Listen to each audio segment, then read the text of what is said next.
All right, good evening. Good evening. Welcome back for week 3.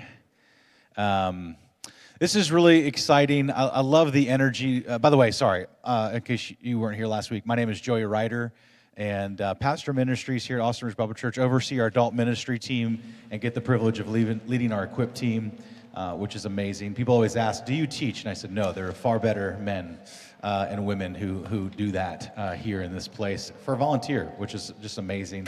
They give their time and their energy and their study to bring to you all just some great information. So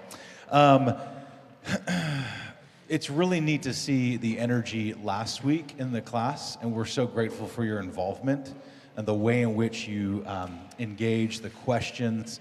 We really think that's where some learning happens, where a lot of learning happens. It's not just download of information and just sending you on your way. That's why we have a classroom environment. We could just record these things and send it out and you watch them at home by yourself, but we just feel like you lack a learning element there that happens when you're sitting shoulder to shoulder with people. I'm going to give you an example, and I think it ties into what we're going to talk about, what we talked about last week and also this week. About 6 years ago, there was a training. Actually, the training's happening tonight downstairs below us. And it was a care training, a coaching training.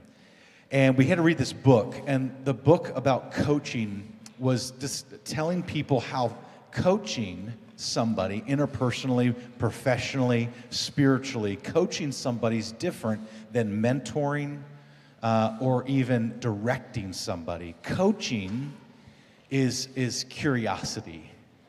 Coaching is about helping the other person kind of self-discover what is already within them. And I remember it was a 4-week training. It was a room full of men and women. And I remember after week 2 that when Philip Williams, our care pastor, was teaching the art of asking good questions, there was this angst of like, yeah, but 2 + 2 is 4, you know? There was just and it was like, no, they have it. So, and he kept coming back. Similar to what we did last week was the practicing of and a skill of asking good questions and being curious. And I think we live in 2022, and back then in 2020 or 2016, we live in this immediate satisfaction culture where the loudest person wins. And the ethic of love, God's ethic of love and curiosity and asking questions is so impactful, not just in apologetics, but in coaching and spiritual direction. And so I'm going to pray over us tonight as John comes up again, and just keep that in mind. We're going to move on to some new topics today and some more skills that we're going to develop as we think about Christian apologetics. But let me go ahead and pray. Father, we're grateful for your love and your pursuit of us. Grateful that when we were once, and still are, hard-headed, you didn't give up on us, and you kept pursuing our hearts and our minds. God, give us the grace for the people in our lives who we want so badly to know Jesus. Father, I pray right now there's men in my life that I'm thinking of right now that I have a relationship with that I so badly, and they're asking great questions, and yet they're still far from you. So, Father, I know that represents a lot of people's friends and family in this room, so we pray for them, and we pray that through the skills and the things we learn in this class, that we leave here and we don't just let it sit in our minds, but we let them be used in us and through us so that we may see people know Jesus. We pray this in Jesus' name. Amen. Thank you, Joey. Good to see everyone again. Hopefully everyone is doing well. I was told earlier tonight that apparently it's Lake Travis's, what's it called, homecoming tonight, and to expect not a lot of people. Not being from Texas, I didn't know what that meant. Apparently football and high school football is a big deal. I don't know any of that. But either way, they said whoever's here tonight are the most committed people. So congratulations. You all have earned that title. I wanted to start off tonight by just doing and by the way, we're doing Q&A again, so same as last time. Hopefully you still have the code from last week, but take a picture. I wanted to start off by doing some reflections from last week, just as a recap. I don't know if anybody had any reflections from last week, either things that you agreed with or resonated, maybe things that you didn't agree with, or maybe did anybody have any real life wins or experiences over the last week with conversations where you actually tried something new and that worked? So any reflections from last week? Don't be shy, because there's lots of interaction tonight. There's lots of interaction. Yes, sir. I had a conversation with my son. Neither one of us left mad. Hey, congrats. That's amazing. Time in years. Fantastic.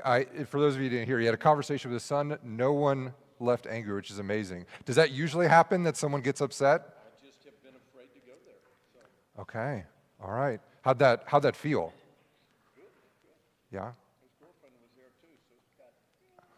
Okay. Okay. Okay. It's okay. It's a conversation. Yeah. Very nice. Well done. Set the expectations low. Yeah. Awesome. Awesome. Anybody else? Any reflections? Ahas? Yes, ma'am. I had an aha moment that, so I became Christian at age 68. But it wasn't because I was an unbeliever. I thought I was a Christian all my life. And that's where my family is, my children, my son-in-law, Italian Catholic, everybody's Episcopalian. So they cannot see, I don't even know if any of this works with those kind of people. So I just want to bring that up. Yeah. So Yeah. I heard the truth for the first time here. And I don't know that there are many other places where you hear the truth. The minute you walked in the door, Yeah. like the people that welcomed me, I'd never seen that. I came in, the music I liked, I wanted everything about it, and then I just wanted, it's like it just snowballed, and he Yeah. changed my life immediately, and I wanted to get baptized, and now I'm on fire. Fire. So what you're saying is there's something special about the church, and I wholeheartedly agree. Wholeheartedly agree. God is Yeah. Anyone else? Yes, sir. I was blessed to be able to lead a gospel-focused, I call it discovery group, with a fraternity down at UT. Yeah. And I had 2/3 of the fraternity show up. I think it was probably for the food. I said, you guys got to eat food, so just come and sit and I'll feed you. Hey, food always works. I think.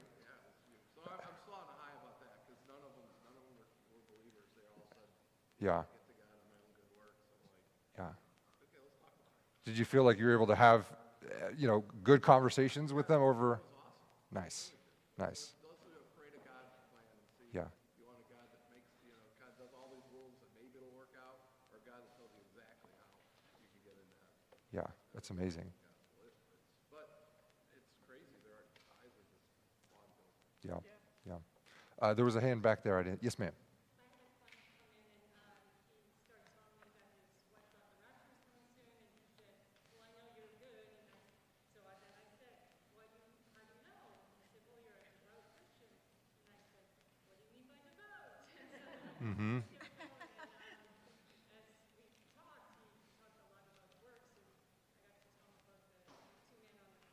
Yeah. Yeah. Yeah. Amazing. Did you find that by asking him questions, he was really happy to talk about what he was thinking about? Or? Yeah. Yeah. Amazing. Fantastic. Well, I appreciate everyone who shared. That's really, really great to hear. I think this stuff works. Hopefully, for those of you who had that experience this week, you saw that. This stuff absolutely works. And tonight we're going to wrap up our second session on tactics. So everything after this week is all about content. So things like, did Jesus rise from the dead? The historicity of the New Testament, right? Can you trust the eyewitness accounts of Christ? So after this week is all content. This is going to be our last session on essentially how to have effective conversations.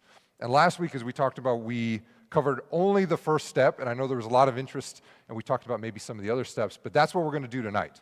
We're going to cover step 2 and step 3, which is ask people why they believe what they believe. And then the third step, which is the hardest step, which is ask them challenging questions that may confront their beliefs, okay? And so here's the agenda for tonight. We do have one more grounding principle. Does anyone remember what our 2 from last week were? I heard one earlier. Don't get mad. Don't let them get mad. That's right.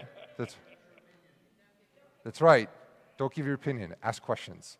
So we have one more. We're going to go through step 2 and step 3. There is practice, so we will do some breakout groups to help reinforce these skills. And then I'm going to actually share with you a real conversation that I had with my father-in-law. And we're going to go through that, and you'll get to see the good things that I did and maybe the bad things that I did as just a final wrap-up on our capstone. And then we're going to talk about when to share your beliefs, and then we'll wrap up and go to Q&A. So it's a full agenda, full night. Sound good?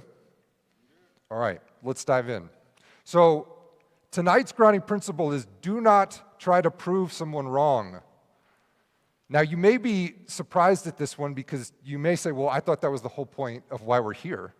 I came to get some facts so I can tell someone that their facts are wrong.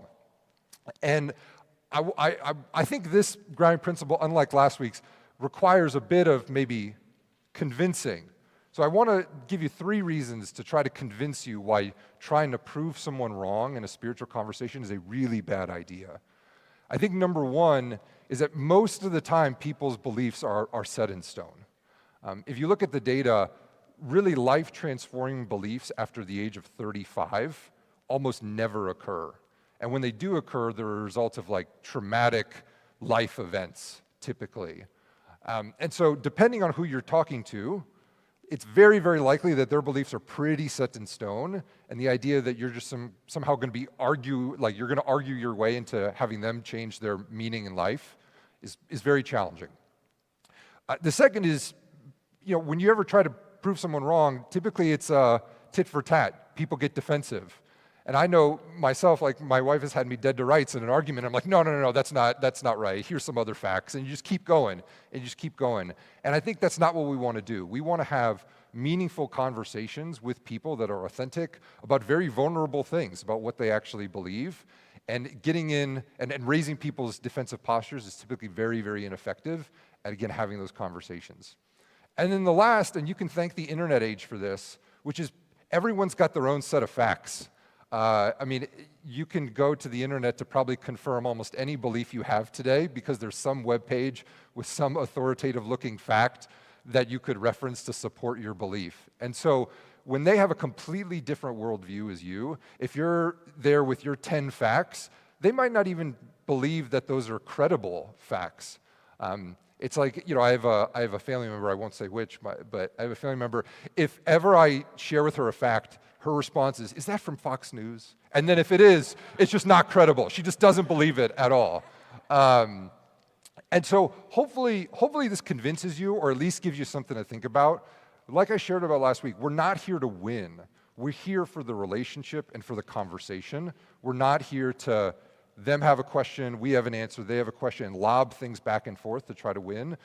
I know in my life, many of the arguments that I've won, I've never had another spiritual conversation with that person because I lost the person, even though I won the argument because they had nothing to say at the end.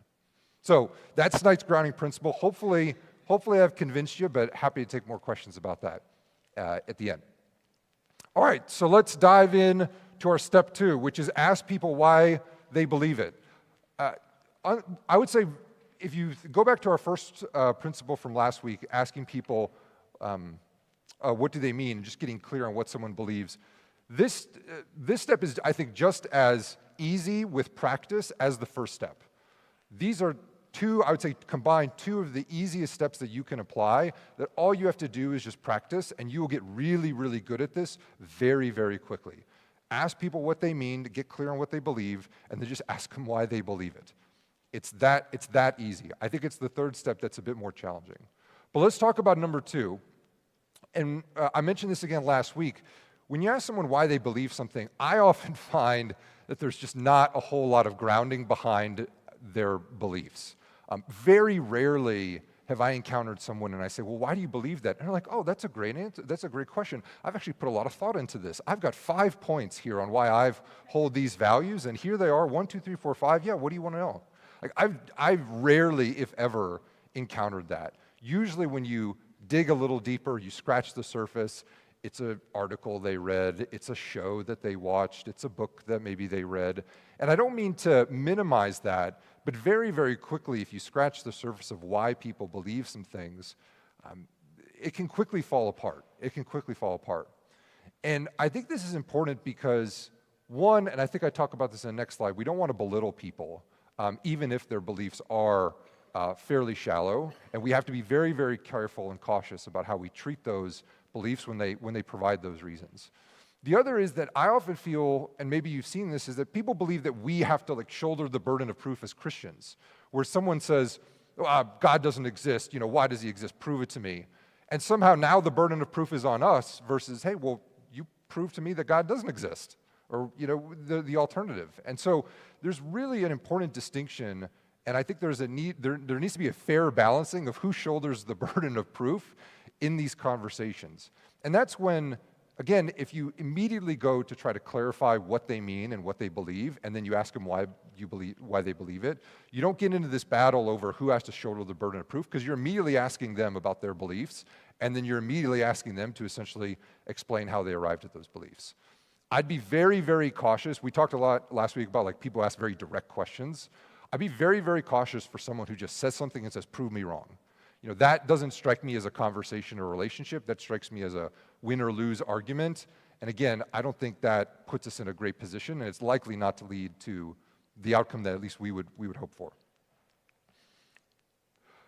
So as I mentioned,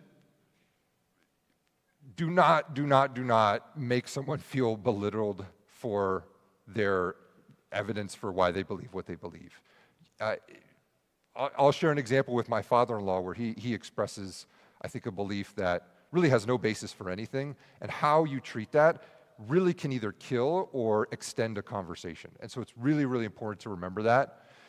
The thing to look at here is, how do you effectively ask for evidence? Or how do you effectively ask, why does someone believe what they believe?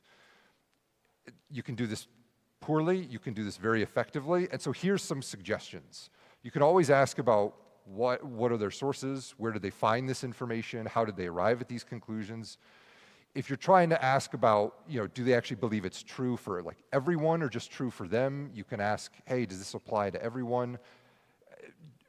You can think of a variety of ways to do it. Here are just some examples, and you have these in your notes, of ways that I've done in the past, but the purpose of this slide is just be very delicate or very cautious in how you ask for evidence. And then when they do give it, just be very cautious and treat that very, very kindly when they do share, okay? When they give you evidence, you obviously have to evaluate whether or not you think it's true, right? If someone says, hey, I believe in this, and they give you some reasons why, you're obviously going to consume that evidence and say, okay, do I actually think that this is legitimate? And so here's 3 tests or 3 maxims to help you think through whether or not someone's evidence makes sense. Is it possible? So is it able to actually happen? And some things are not able to happen. Is it plausible, which is it reasonable to believe? And then is it probable? Is it likely to happen? And we touch about probabilities later in some of our content slides, especially around the existence of God. Like, is the existence of God probable or not probable? But those are the 3 tests to really try to evaluate what someone's beliefs are. And so I thought it was just maybe a fun example or fun experiment for us to go together, and we'll do this together. Let's go through 3 beliefs that maybe people have, and let's apply our evidence test and see where we land on these. Okay, so I don't know if anybody else is familiar with Ancient Aliens, but this is one of my favorite shows. It's on the History Channel, and it's basically like Ancient Aliens did everything in the past. It's like the pyramids, Ancient Aliens. Like everything that happened in the past, Ancient Aliens. And it's a fascinating show, but the thing that sticks with me the most about it is they always start with, is it possible? Is it possible that ancient aliens arrived, 3,000 years ago and gave technology to Egyptians and those kind of things? So I thought it's really fun. But applying our test here, ancient aliens, is it possible? Maybe, I don't know, an ancient outer space, race of people descended on the earth. I mean, maybe it's possible. Is it plausible? No, it's not super plausible. I don't think it's super reasonable to believe Is it probable? I don't think so at all, right? So this would fail a reasonableness test, as maybe someone expressed a belief in that, okay?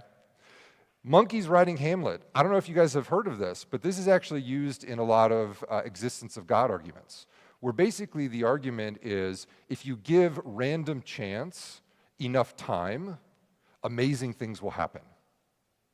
And so the illustration here is if you had unlimited amounts of monkeys typing at a typewriter, eventually through random chance, they would come out with Hamlet.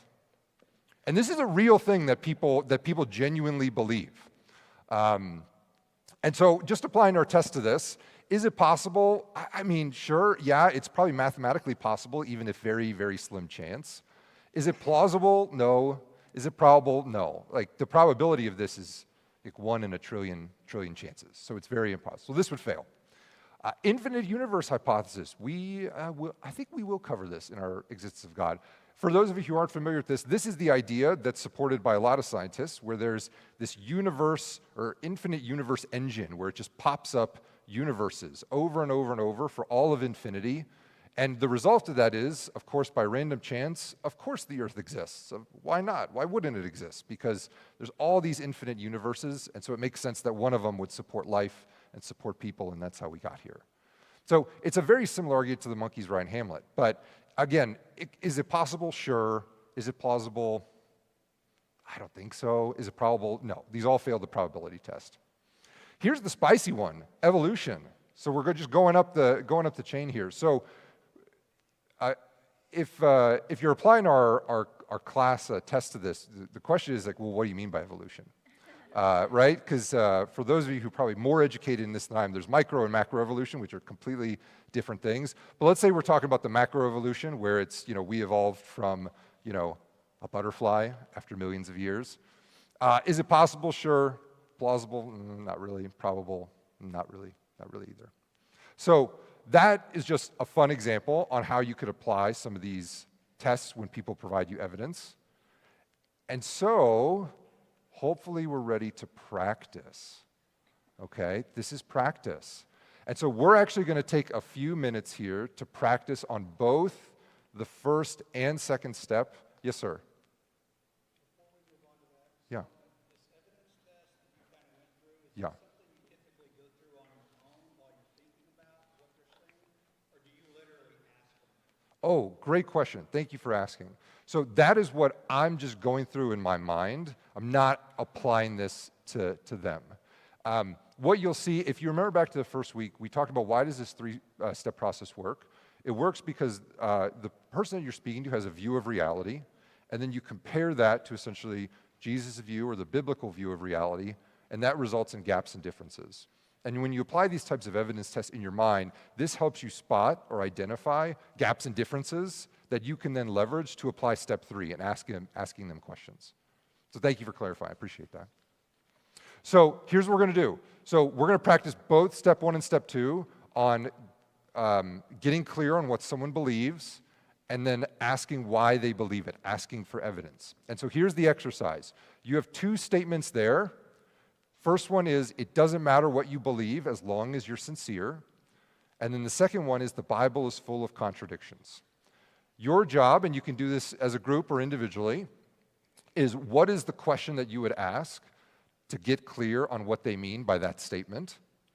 And then step 2, assume they just answer, but assume for a second that they would give you some response. And then what would your question be to ask them for why they hold that belief? So why do they hold that the Bible is full of contradictions?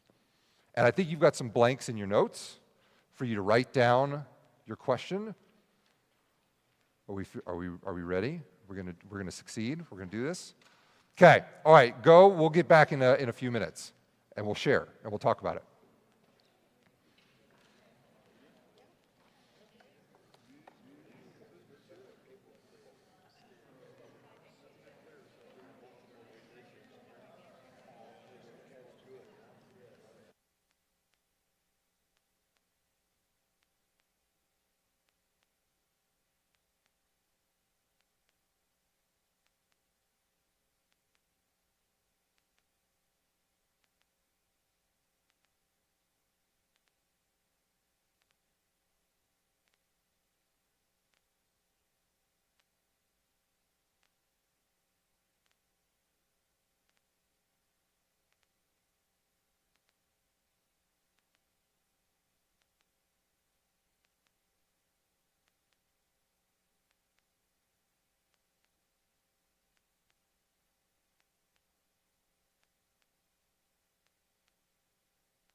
Are we feeling good?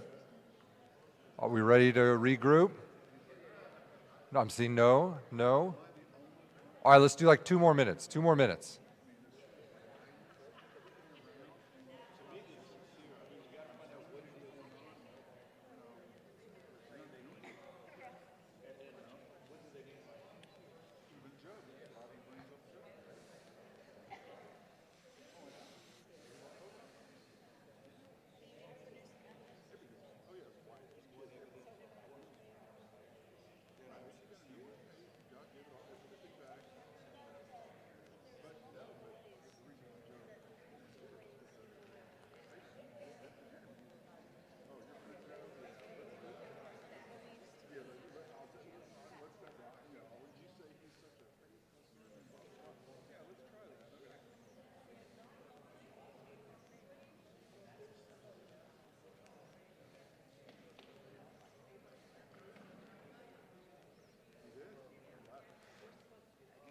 All right, let's bring it back in. We have more practice examples coming up. This is not your only, it's only going to get harder from here. It's only going to get harder.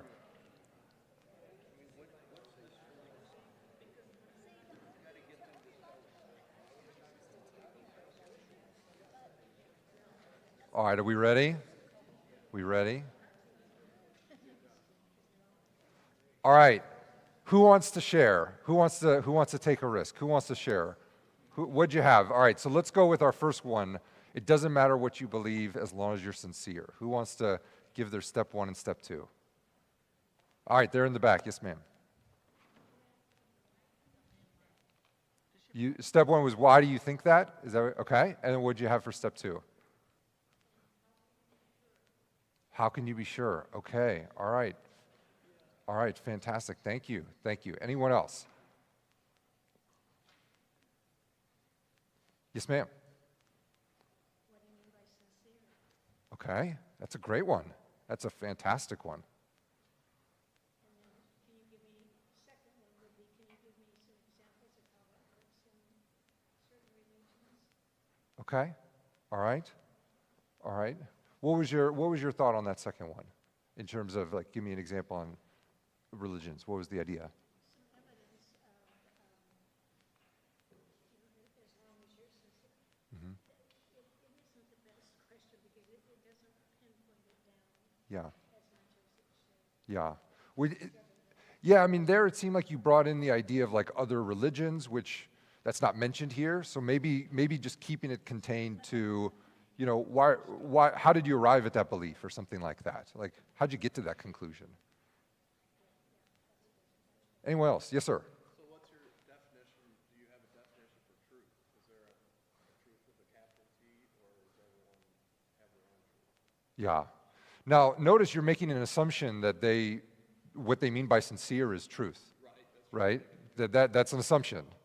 So we want to try to avoid assumptions, right? Because we want to get clear on what they actually mean. So sincere is a loaded term, which I think Vicky pointed out. Like there's a wide variety, exactly. And so I think getting clear on what someone means by sincere is really, really key. Are you really sincere? Are you deeply sincere about what you believe?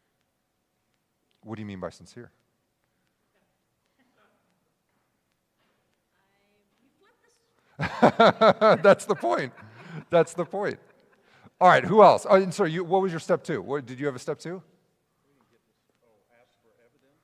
Okay, all right, fair enough. We tried to get clarification of what the belief was. That's where we kind of like. Gotcha, okay.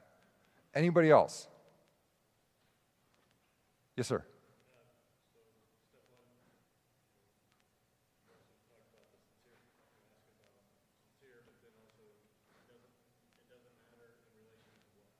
Yeah, okay, gotcha. Sure, okay. Yeah, great, fantastic. All right, let's move on let's move on to the second question. I think one bit of maybe feedback or guidance is don't over-engineer it. You can keep it really simple, which is like, what do you mean by, I'd probably say like, well, what do you mean by you're sincere? I'd probably ask that. And then I'd say like, well, how'd you come to this opinion? Like, Obviously, they believe this from some source or some place. I'm interested in their story on how they came to this belief. And that'd be it. So you don't have to ask really robust, in-depth questions. You can just be straight to the point and just very simple and very clear. All right, let's go to our second one. The Bible is full of contradictions. Who wants to go? Yes, ma'am. Okay, very nice. All right, great. And what'd you have for step 2? Perfect.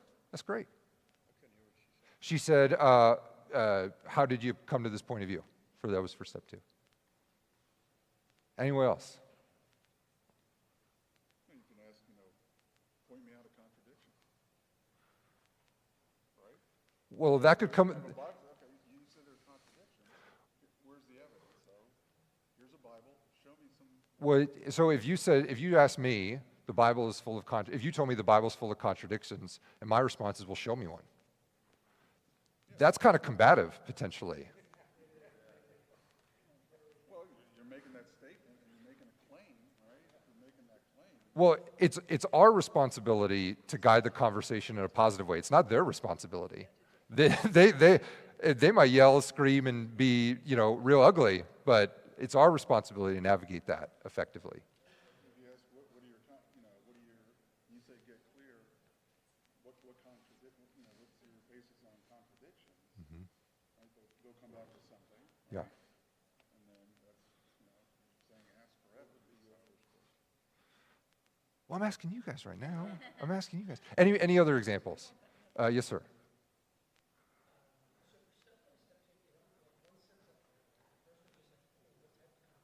Exactly.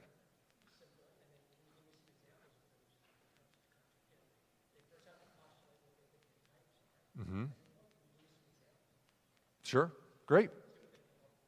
Fantastic. So is asking about contradictions, and then can you give me some examples? So like evidence. And that same thing, show me in the Bible evidence? No? I would say a little bit different. Look, you guys know this. The way something is framed or the way that you communicate it oftentimes is very, very meaningful to the way. Yes, sir.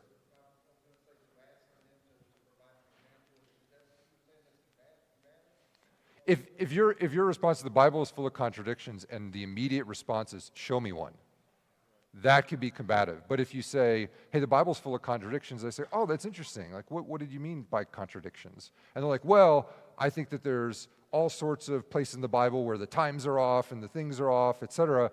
You'd be like, oh, that's interesting. Like, where is that? Like, can you show it to me? Like that's a different, it's the same thing potentially, but maybe in a different order and a different framing. And I think, yeah.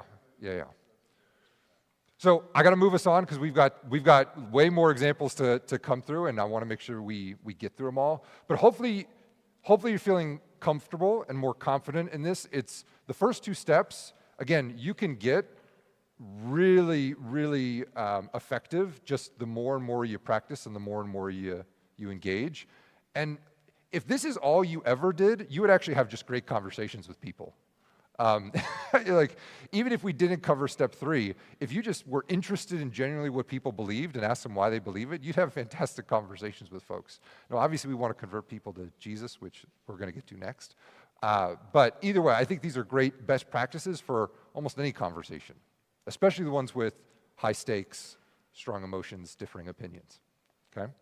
All right, so I'm going to I'm gonna press us forward for just a few more minutes, and then we're gonna do a quick break because we're running out of time, even though it's only 7:12. So we're on to step 3, which now this is the most difficult part. This is going to require all of your skill, all of your knowledge that you're going to learn in the next several weeks. You're going to have the credibility to be able to ask these types of questions.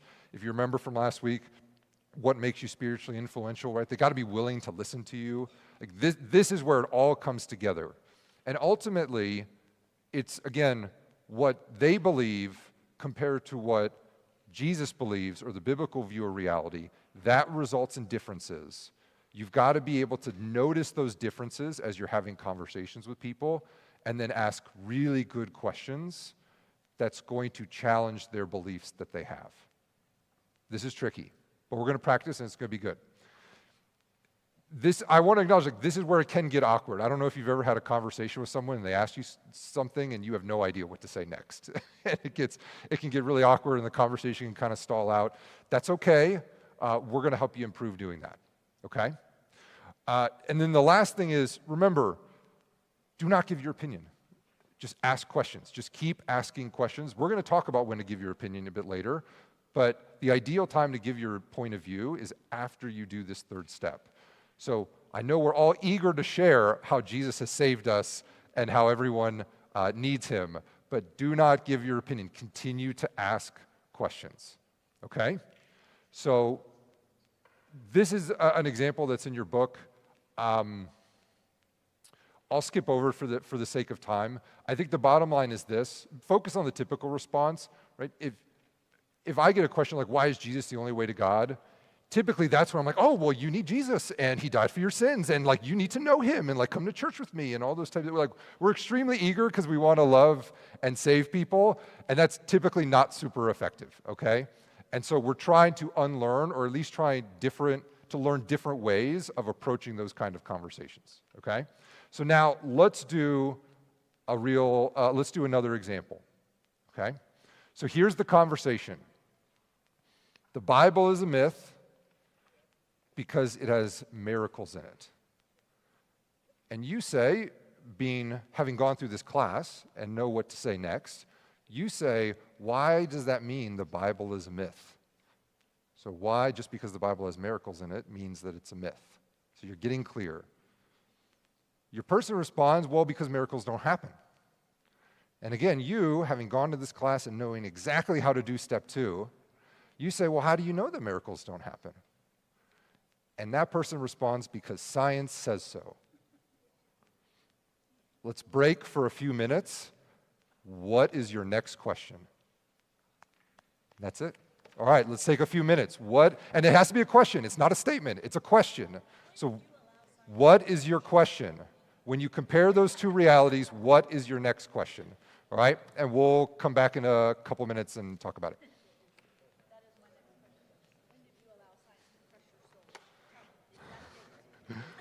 I don't know if that would be good. I want a date and a time. Let's go from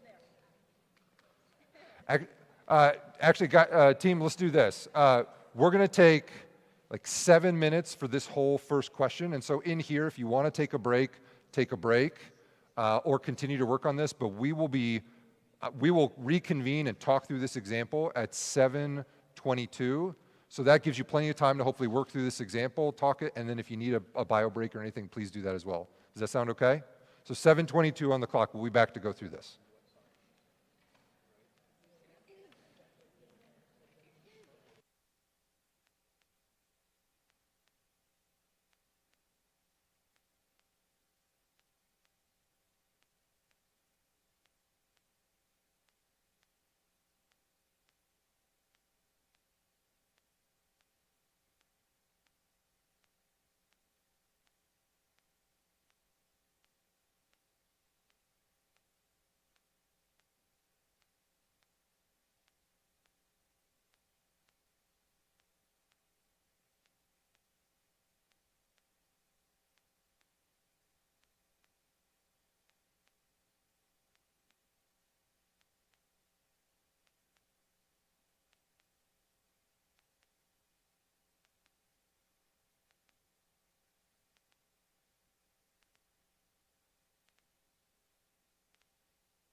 1 minute warning here. We'll get started and review this question. 1 minute.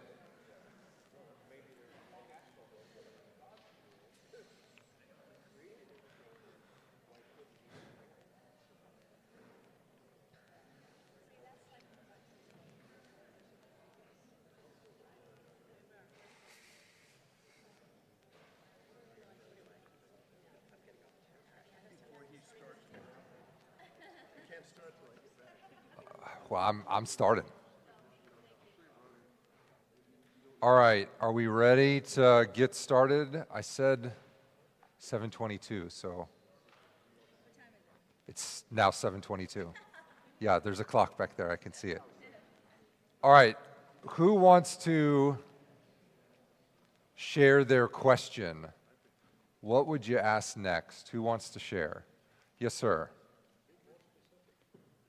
Could you be more, the question is, could you be more specific? Well, if they say science, they believe in science. Yeah. Say so, I would say, can you be more specific, or is there one specific scientist? Gotcha. So that's kind of, so if anybody didn't hear, his question was, could you be more specific? Which, that's kind of actually taking it back to step one, which is like, what do you mean by science? Which that's actually a really good question. That's a really good question. Which science? What field of science? Many of them. Well, yeah, maybe, but just getting clear on what's, science is a wide umbrella probably of definitions. So that's great. Did I see a hand raised over here? Yes, sir. Has science ever been wrong? Okay. Okay. Yeah. Yeah. That could work. That could work. The only reason I may be hesitating is like to the question that was asked earlier. I'm curious on what that person's like definition of science is, because if you're going to say science has been wrong before, and their definition of science is something different than what you're thinking, like maybe that could take it a different direction. But I think it's a great question.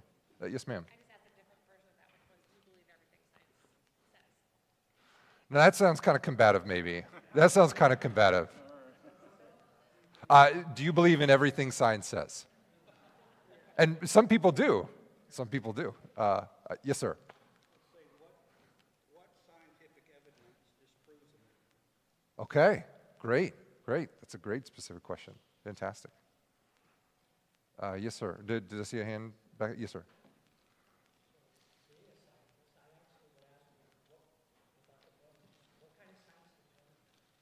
What kind of science? Yeah. Yeah, great. So you get clear on what science means for them. Excellent. Great. Anyone else? Yes, ma'am.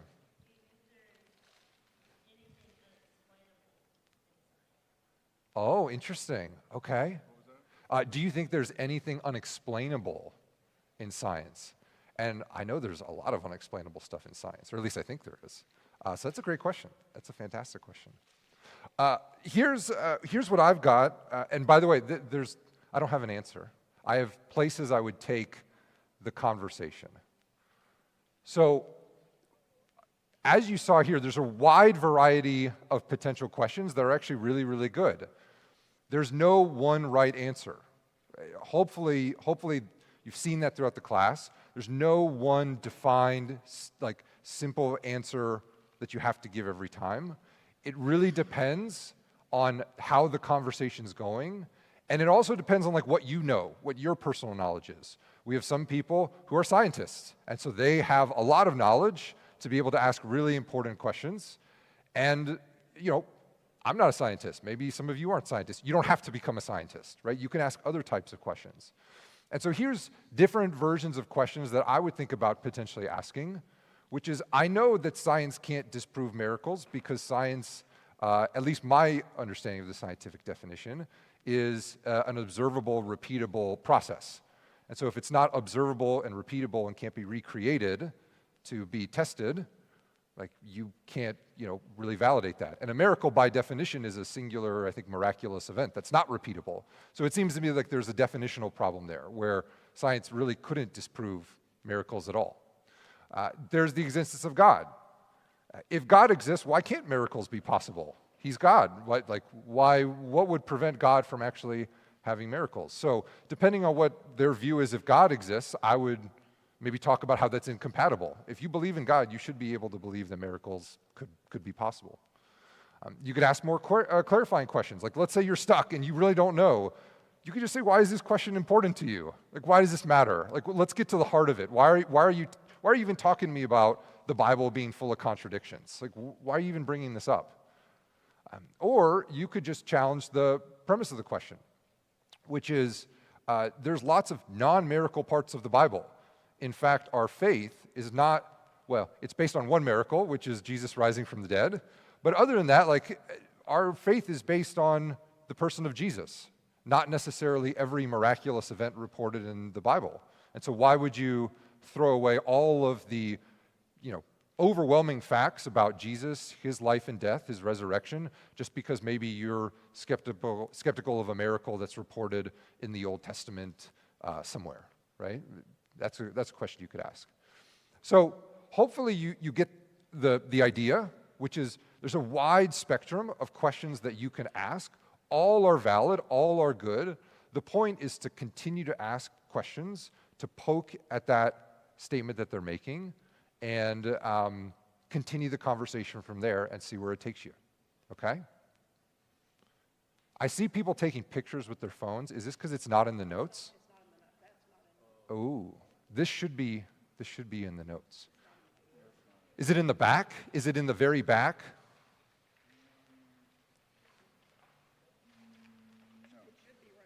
Is it in the very back? Okay, all right, we'll figure that out. All right, let's move on. So, all right, we have a harder example. So here's the conversation. So, I can't believe in a God that sends people to hell. You say, well, what do you mean by hell? Okay? And this person is not playing the game. This person says, what do you mean? What do I mean? Like, I don't know, it's your religion. You tell me, right? They want an answer, right? And you say, okay, fine, I'm happy to tell you, but why do you care? I didn't think you believed in this stuff, right? So trying to get to the question behind the question, right? And the person says, I don't, but God is supposed to be about love. Why would he create people just to send them to hell? And now, going with our step 2, hopefully you're seeing this, what makes you believe that God is supposed to be about love? Or I think there's a type, it should be all about love. What makes you believe that God is supposed to be all about love? And then that person responds, well, isn't that what the Bible says? Go. One question to ask. What would you ask next? And we'll keep this to 3 minutes. We're going to do 3 minutes. What would be the question you would ask next?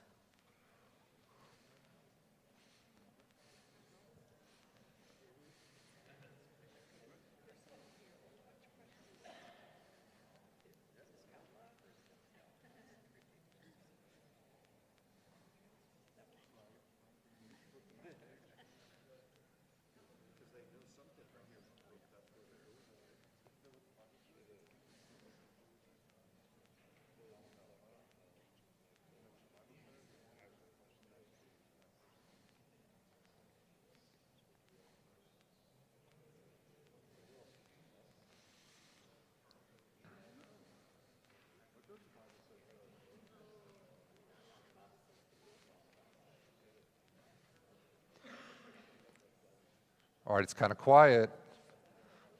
Hopefully we're not stumped.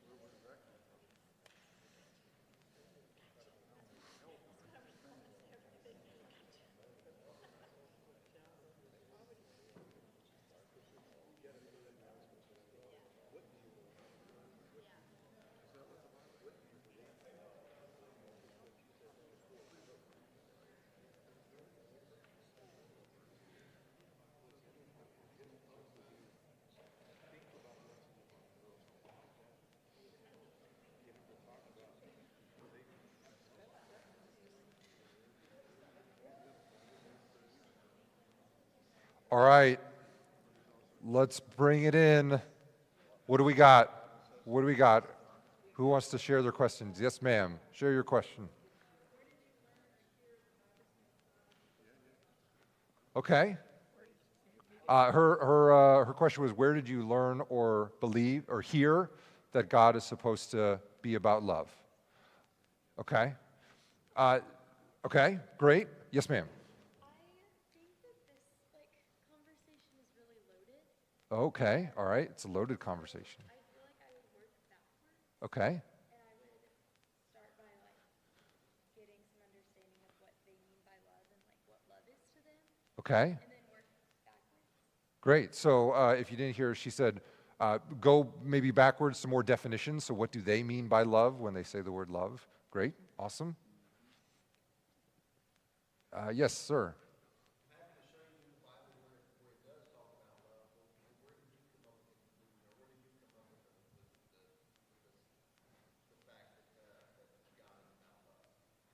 Okay.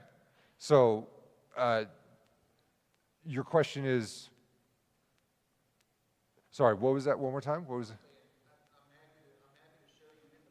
Yeah. Yeah. Okay. Gotcha. So you'd ask them, they make a statement there that God's supposed to be about love, and your question would be like, well, where'd you come to that belief, or how'd you learn that? Great. Fantastic. Yes, ma'am.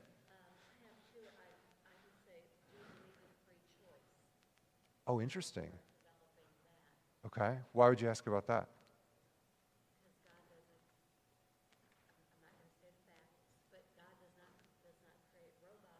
Yeah.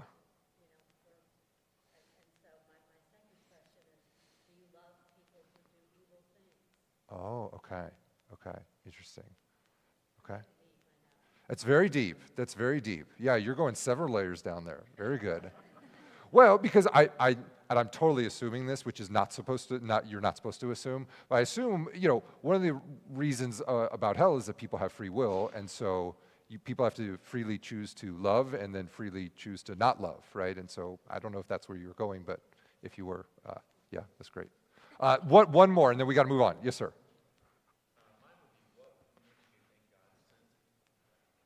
Okay, great, fantastic, great question.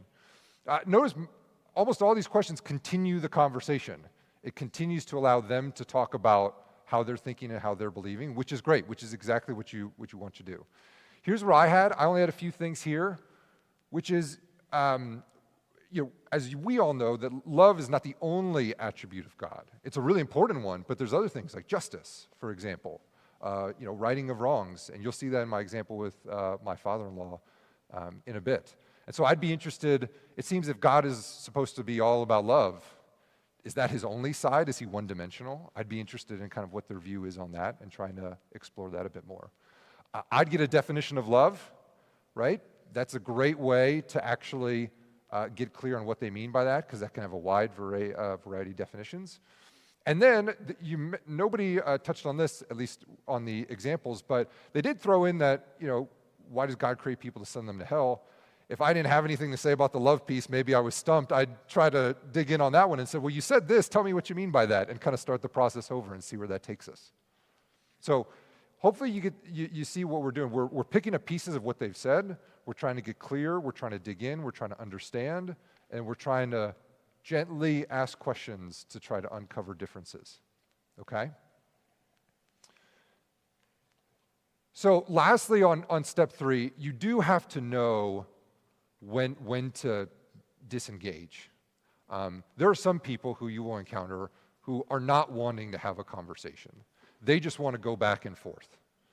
They just want to lob a whole bunch of things at you, see how many you can swat away, and then everyone kind of walks away, and they kind of get, they kind of have fun with maybe like spiritual tennis, just hitting it back and forth across the net.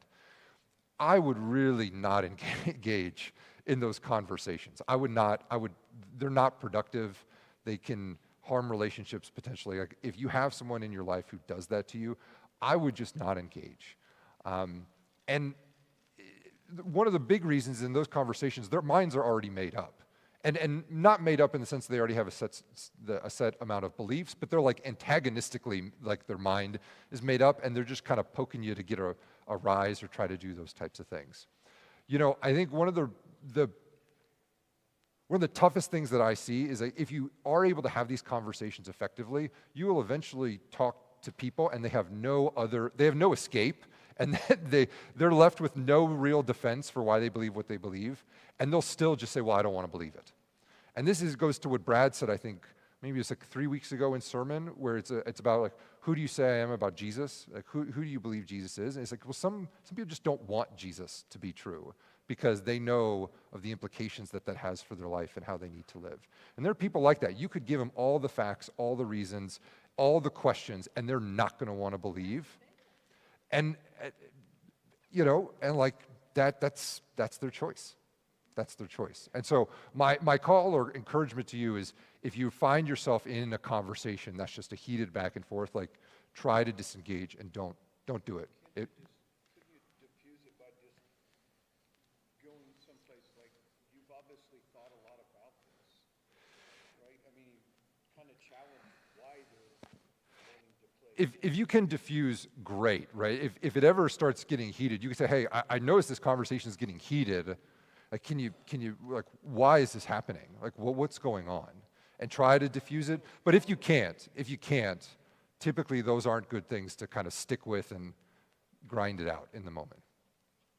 Okay, so I promised a real life example. So this is a real conversation that I had with my father-in-law about a year ago. I'll describe him to you. The names are changed to protect the innocent, obviously.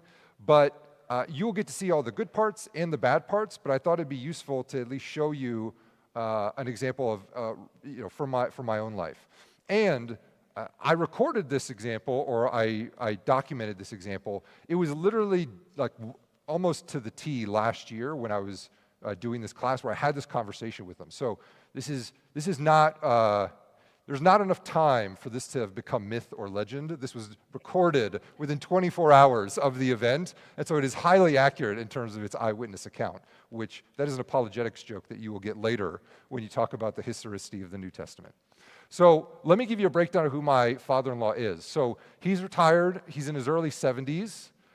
He's got advanced education and is very, very intelligent, and he loves to talk about the issues of the day. Consumes news, consumes media, entertainment, television, loves to talk about all the things that are going on. He does have some knowledge of God and Jesus because he took my wife to church occasionally when she was growing up. So he does have some knowledge. But I think in retirement, it's been a tough retirement. I think he's been one of those people who have retired and been lonely, retired and maybe it hasn't been as fulfilling an end of life period as he's hoped. And so I certainly think that there's some anger, bitterness, disappointment at how things are going. I do see him almost every week. In fact, he's watching my kids tonight, so I can be here. And we invite him over to the house every single week, very intentionally, so he can obviously spend time with the grandkids. But man, my wife and I desperately want him to know Jesus, and so we are constantly interacting with him as much as we can. And so this is a conversation that happened with him on a Saturday, it was a Saturday afternoon. It was a Saturday afternoon. So him and I were just sitting on the couch, and I just asked him, "Has you got any plans for the upcoming week?" And he said, "Well, I've got some things to do that I haven't gone to, but I've been feeling kind of down due to recent deaths of family and friends, so my motivation's been low."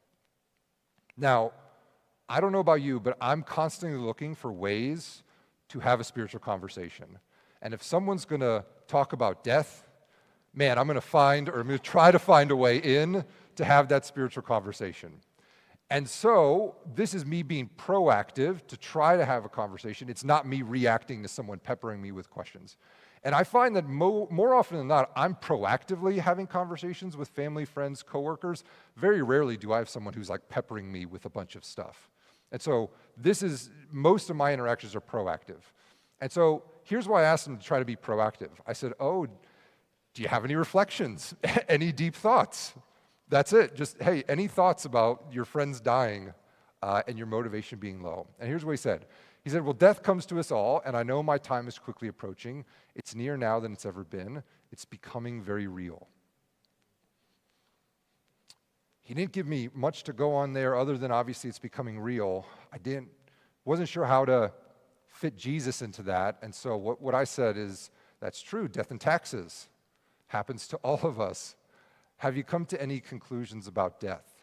So I'm more specifically prompting him now about, hey, any conclusions about death? He just said it's coming. He knows he's aware that it's coming. What is his thoughts? And here's what he said. He said, I just don't know. I've been watching a bunch of stuff. I really like the idea that when we die, we go back to the all soul and reunite with the universe. Okay? Do not disparage someone's beliefs. Don't do it. Don't roll your eyes. Don't be like me and be like, really? Like, really? You're 70-something? You got maybe 10 years left, and this is what you're, like, banking on for the... Like, don't do that. Right? Do not disparage, okay? And only ask questions. So he just shared a belief. So here's what I said. I said, so you like the idea that we all reunite and end up in the same place? Yes, I do. That really resonates with me. So what did I do just there? Which step was that? Step one. I'm getting clear. When he says all soul, does that mean that we all reunite and end up at the same place? Which, for those of you, and you'll learn this is essentially a universalist perspective on end of life, that we all end up in the same place, okay? And we'll see this get teased out in a bit. And he said, yeah, I do. That really resonates with me, okay? So we got clear. Here's what I said next. I can see why that's appealing. Where do you think the bad people go? Like the Stalins and the Hitlers of the world. And he said, oh man, that's a great question. As hard as it is, I think we all end up in the same place together. I don't really like that answer though. So where did I screw up? Where did I mess up?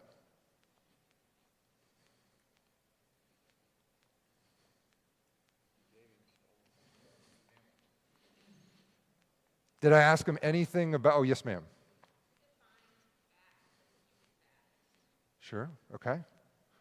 Did I ask him for any evidence? Did I ask him why he believes this? I just skipped step two. I just skipped step two, right? It's get clear on what someone believes and ask them why they believe it. So he said he liked the idea of the all soul, but I never asked like, well, how did you arrive at this? Like, when did this become like your preeminent belief, right? I just went straight to step three, which is basically like, oh, I know there's problems with that worldview. Let me just start to poke some holes in that. Okay? And so, it's okay. Like, this is, like, I didn't follow the three-step process. It's still fine, because I'm just asking questions about what he believes, right? And so, he just said, sorry, so I asked about Stalin and the bad people of the world, and he said, that's a great question. I think we all end up at the same place. He doesn't like that answer. So I said, well, let me ask you this. Do you think it matters how we live during this lifetime? Does it matter if we try to be good versus bad? And the reason I'm asking this question is that in a universalist point of view, where everyone ends up at the same place, if you really are going to believe that, you're going to have to affirm the most terrible people who have ever walked this planet end up at the same place as the best people who have ever walked this planet. That's a really difficult point of view that most people are not willing to agree with. Most people will say that there is a difference between themselves and the Hitlers or Stalins of the world. Unfortunately, he actually affirms that point of view. And he says, yeah, I'm wondering the same thing. I don't think it matters. I think we all end up at the same place. Not sure there's much of a difference. So his belief, currently as he's expressing it, is that there is no difference in the end place between him and the worst people who have walked this planet. So, question for you guys, what would you say next? He just affirmed a really difficult point of view. What question would you ask next? Yes, ma'am.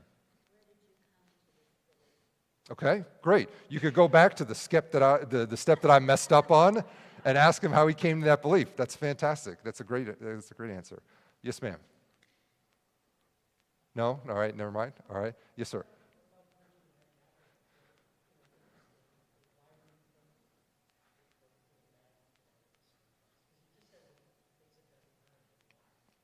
Okay, great. So, yep, so keep asking penetrating questions. Great. Have you always believed? Sure, yeah, asking about how they arrived at the beliefs and always believed, that's fantastic. Yep. Yes, sir.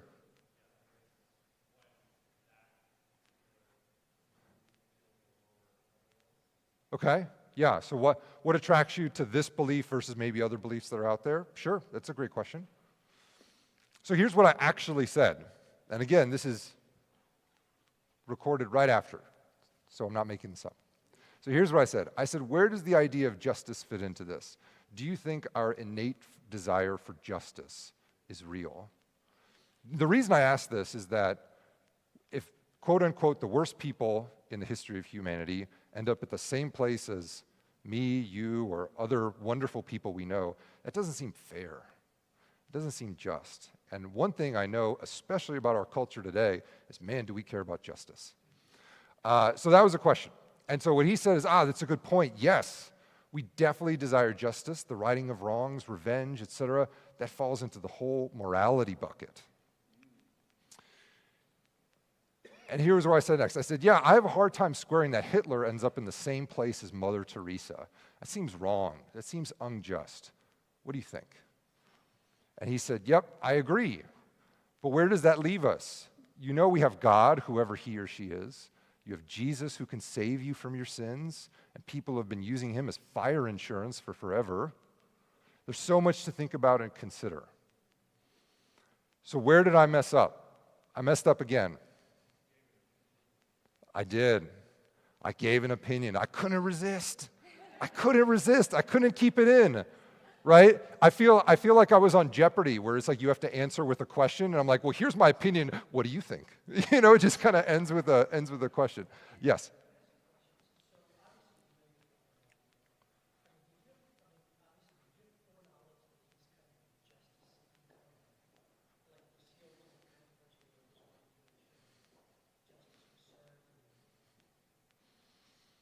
I didn't know that explicitly, no.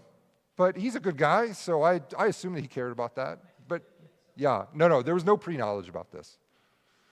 So yeah, I gave an opinion. I gave an opinion when I should have really asked a question. But again, it's fine. It's fine, right? Everyone's having a great conversation. I'm just asking questions, just getting to know what he believes. No one's getting mad. We're not arguing. It's fine. It's great. You can make mistakes or not follow the process like me, and it'll be fine, okay? And so here's what happened next. You won't believe where this went.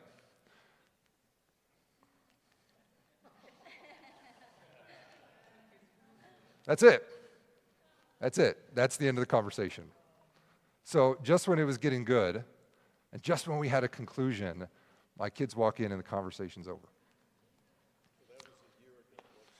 Well, so I can answer that, but here's we look at that and like we feel disappointment. Right? I know I was disappointed. But if you remember last week, what is the goal? What is the objective? The goal is to leave the conversation with everyone feeling good, no one's mad, no one's angry, and we're leaving him or her with something to think about. That's the goal. That's the objective. And I think that was achieved here. Hopefully you agree with me, right? And that's enabled us over the last year, rest to your question, we've had a bunch of spiritual conversations since then. And it's light, it's casual. I know my wife's talked to him a bunch, and he's very comfortable talking about spiritual stuff with us. Now, I don't know if we're making any progress. That's not up to me. But we're able to routinely have spiritual conversations with them in a very comfortable and open way. He's clearly comfortable talking to you about things of substance, or he wouldn't have led with his opening. Right. And he knows we're Christians, and he knows what we believe. And so I don't know if you ever had that where people don't want to talk to you because they think they already feel judged. They already know what you think about them. He knows what we think about him. And he still is willing and okay to have the conversation. It was an interesting comment though, you said about the fire insurance. Yeah, yeah. Yeah, yeah. Oh, I could have taken that conversation a whole million different ways if it wasn't for my kids. I could have taken that a whole bunch of different ways. So let me lastly cover this. So you've got to transition to sharing your faith, right? We've talked about this, and I've put all of you off all the while. It's like, okay, like when do I actually talk about Jesus and like what we believe? Here's when you talk about it.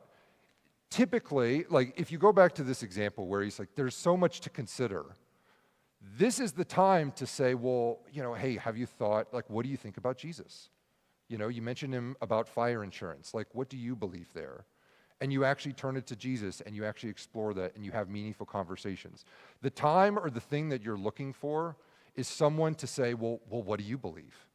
You want them to invite you to share your opinion, not ask you a question and expect you to give an answer. You want the conversation to happen where you're asking about their views and opinions, and eventually that leads to some reciprocity, where it's like, well, they want to know about your views and opinions. And so it'll naturally, if you do this well, it'll transition to it. They'll say, well, what do you believe about this subject? You've been asking me, like, what are your thoughts? That's your invitation. That's when it's the right time to go in. So try as best as you can, and obviously I didn't do it as well as I could have, but try as best you can to follow these 3 steps. When you get to that transition point in the conversation, you'll know it's a transition point. That's when you offer your point of view. And I always think, if you can, you want to share your beliefs based on what you know about their beliefs. And so what I mean by this is, if you're talking to someone about Jesus, let's say, but they don't believe in God, it's going to be really difficult for you to like convince them about Jesus if they don't believe God exists. So you want to really, as best as you can, know what they actually believe, and then start there. So if someone has difficulty believing in God, I probably wouldn't talk to them about Jesus. I would talk to them about God and like what's your struggle there? Here's what I believe. Here's some reasons on why I believe what I believe. What are your thoughts on that? Like, does that resonate? Does that not? And that's the content that we're teaching in these upcoming weeks. So I'd really discover where they're at and share your opinion on that specific area where there may be gaps. And the last thing I'll share, just maybe in terms of suggestion, when I share my faith, I always try as best as I can to share something that's unique about Christianity compared to other religions. And the reason I do that, because I think that, one, Christianity is unique, but I want to emphasize the uniqueness of Jesus and our faith. Like, for example, I think that Christianity is the only religion where bad people go to heaven. Like, you hear Brad talk about it, like, we're all screw-ups. Like, we're all sinners. If it's not for the free gift of Jesus, we're not going in. Like, we're all bad people. There are no good people. And yet we are saved by grace, and we have a correct and right standing with God through the death of Christ. Every other religion is get yourself right, get yourself clean, try your best, and then you're right with God.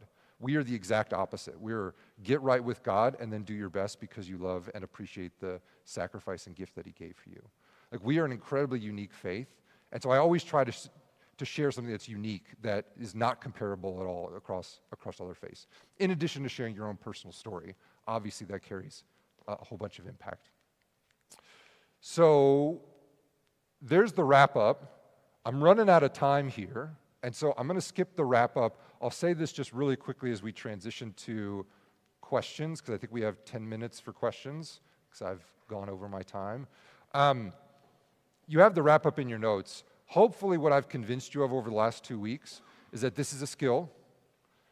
You'll have to do it, you'll have to practice, and you can get good at it. Hopefully I've given you some tools to make you feel more comfortable in being able to have these conversations where no one's getting mad, the relationship is preserved, you can continue the conversation, and hopefully there's some people in your life who you can go and practice this on. And if it doesn't go well, that's okay. Keep trying. You'll get better at it. You'll get good, and then it will be fun. Once you get good at this, it'll be fun. It'll be really, really enjoyable to have these conversations with folks. Does that sound okay? All right. So I went a little bit over. So we've got like 9 minutes for questions because I want to get you guys out on time. Let me get to what's in the questions. Oh, look, it's from our examples. Have you ever had an in real life conversation with the God creates people knowing they go to hell I thought God was all about love? That actually ended well. How? Yeah, so yes, I have. And if you remember last week, we did a session, or I had a bit on how to navigate difficult questions. And if you remember what I said, it was many of the difficult questions that people ask aren't necessarily relevant to whether or not Jesus Christ was a historical figure who had a ministry of healing and miracles, died on the cross, rose from the dead, appeared to hundreds and hundreds of people. This is one of those questions that, if you believe in Jesus, is a vastly different conversation, right? If you're a Christian, if you believe in who Jesus is, there is a honest wrestling that you would have is like, well, why does he create people that aren't going to believe in him and end up in hell and those kind of things? Like, that's a very theological-based question. That's a very valid one, and there's lots of those kind of questions in the Christian faith that I know I struggle with and deal with. For someone who doesn't believe in Jesus, I don't think that this question should be an obstacle or a blocker to faith, because the evidence for Christ is so overwhelming that even if we don't have maybe an answer that they would find, in fact, I don't think that we could come up with an answer that they would like because they don't believe in Jesus. And so I tend to focus these conversations on back to Jesus, because there's overwhelming evidence that this is true. And if it's true, you have to make a decision on that. It demands a verdict. And then depending on that, it all cascades down from there. So that's how those conversations have gone for me. And if they press and press and press and press and press, either typically, I don't remember the last conversation that someone pressed me. Typically when you focus on Jesus, the conversation really takes a different turn from the original question that they're asking. What if they don't ask you what you believe? Do you just drop the conversation?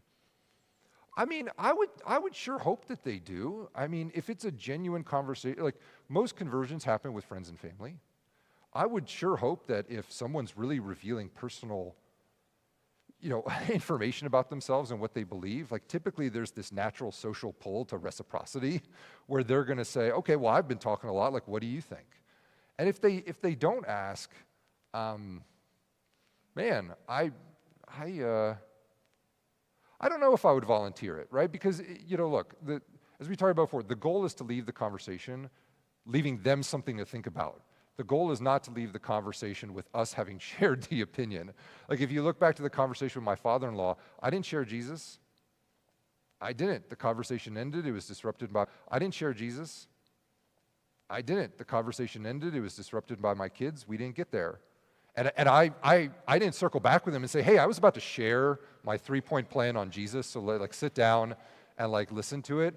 And so I don't think we want to force it on people, but I found that when you have the conversations enough and you really, really listen to people, they're interested in having a reciprocal conversation. Yeah, I mean, you just never know where people are at. And so I think being available for people, I think is important. So I don't know if I would drop the conversation, which was the second part of the question. An atheist in his 50s, very intelligent and well-read, how would you approach him? I don't know enough about him to know how you would approach him, but what I would say is typically very, very intelligent people are highly, highly skeptical. Like highly skeptical. And so with highly skeptical people, number one, you have to have a relationship. So there's got to be like a meaningful relationship where you can actually have a conversation where they will be vulnerable in that way. So I think one requirement is a relationship.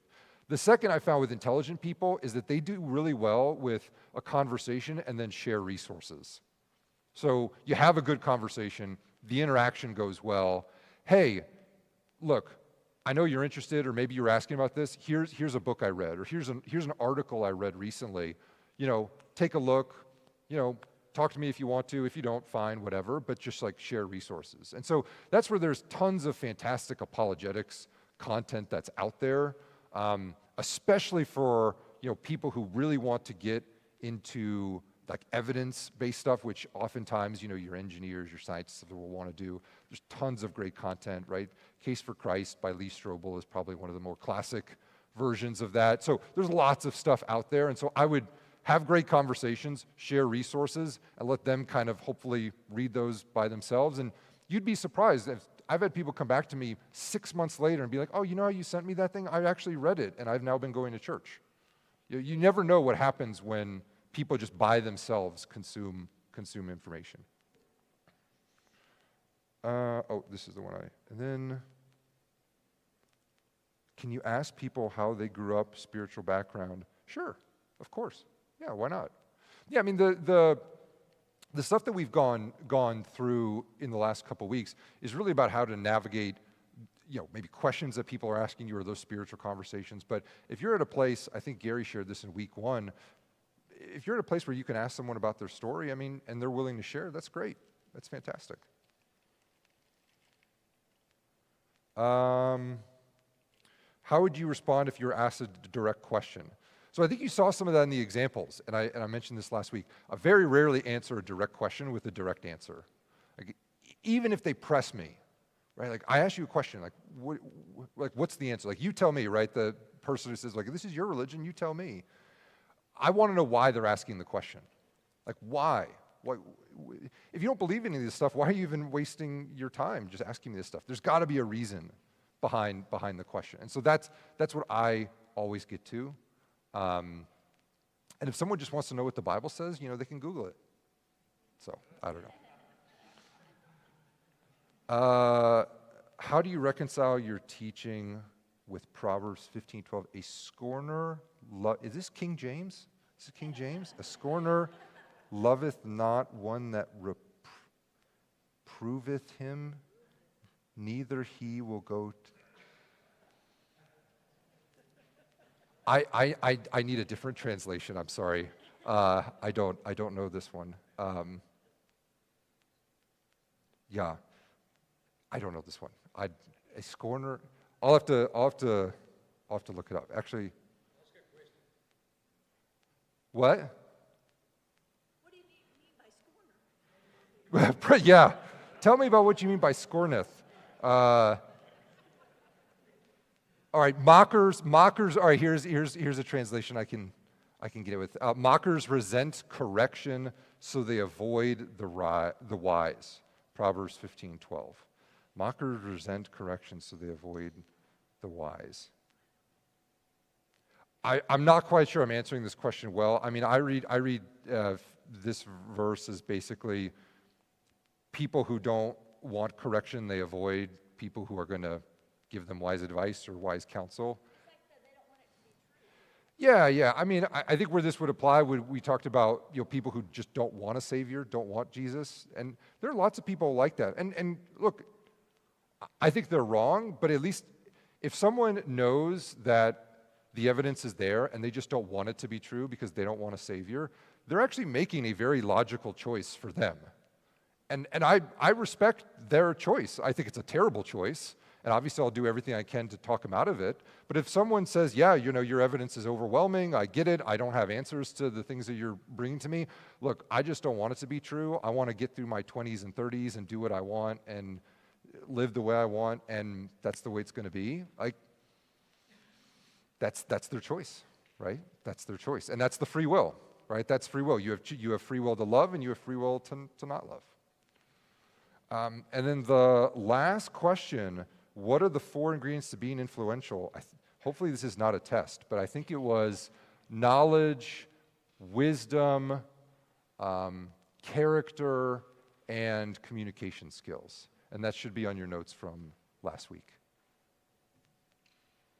All right, and that's all of our questions. And so with that, thank you for the last 2 weeks. I will be back. I think Gary's up next week, and now we start our content, which I'm really, really excited about. Hopefully it was good to just inverse this the past couple weeks.